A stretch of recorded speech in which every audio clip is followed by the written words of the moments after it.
Ja, hej. Mit navn er Mikkel, og jeg kommer fra en by i Nordsjælland, der hedder Humlebæk.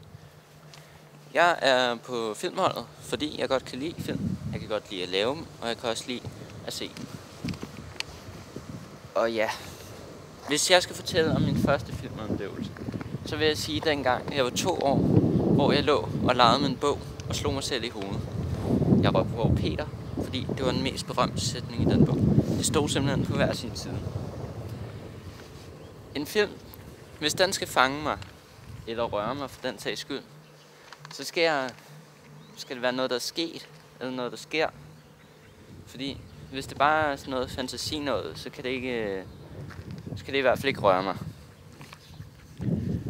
Og jeg tror, hvis jeg skal lave en film, sådan en rigtig god film, ikke bare en dokumentar, som vi laver her, men